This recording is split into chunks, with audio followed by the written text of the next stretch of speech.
নিজের আপন সন্তান কত বছর বয়স হলে বিছানা আলাদা করতে হবে?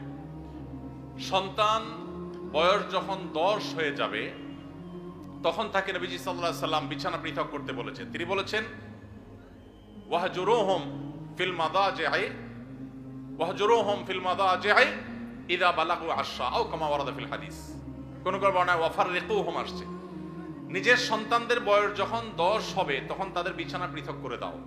এক কম্বলে কাঁথার নিচে দুজন ঘুমাবে না, তখন আলাদা আলাদা হবে। যদি বিছানা পৃথক করা বলতে আলাদা খাট, আলাদা চকিতে শোয়ানোর মতো আর্থিক সঙ্গতি না থাকে, তাহলে একই কক্ষেও যদি থাকে তো মাঝখানে পার্টিশন থাকবে, কোলবালিশ যাতে কিছু থাকবে, আলাদা কম্বল কাঁথা থাকবে, একই কাপড়ের ভিতরে বা একই কাপড়ের নিচে ঘুমাবে না।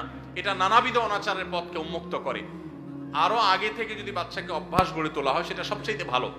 অনেকে আছেন এই বিষয়গুলোকে তেমন কোনো গুরুত্ব দেন না, অথচ এগুলোর কারণে বহু সর্বনাশা আমাদেরকে গ্রাস করে। বিধায় নবী সাল্লাল্লাহু আলাইহি সাল্লামের এই নির্দেশটা আমাদের খুব গুরুত্বের সাথে মানতে হবে। আকিকা না দিলে কি শিশুর বিপদ কাটে না?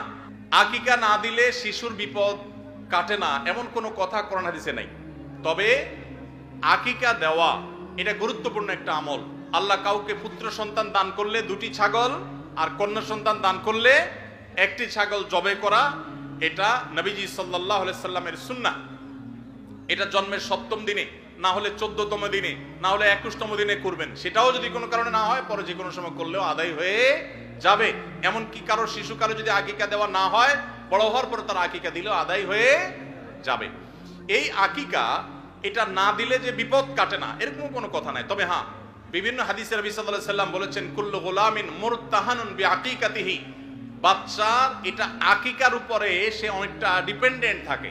এই হাদিসের ব্যাখ্যা অনেক মুহাদ্দিসরা বলেছেন আকিকা না দিলে, আকিকা দেওয়ার ফলে সে বিভিন্ন ক্ষয়ক্ষতি থেকে বেঁচে থাকতো। অনেকে বলেছেন শয়তানের কুমন্ত্রণা থেকে বেঁচে থাকে আকিকার মাধ্যমে, এটা থেকে সে আর বাঁচতে পারে না, ওই ক্ষতি তাকে স্পর্শ করার সম্ভাবনা থাকে।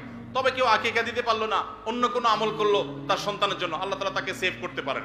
এমন কোনো কথা নাই যে আকিকা না দিলেই তার সন্তানের বিপদ কাটবে না। তবে আকিকা দেওয়া উচিত, এর মাধ্যমে সন্তান নানাভাবে উপকৃত হয়, নানাভাবে সেফ থাকে, নিরাপদে থাকে। আল্লাহ আমাদের যাদের সামর্থ্য দিচ্ছে তাদেরকে আমল করার তৌফিক দান করুন।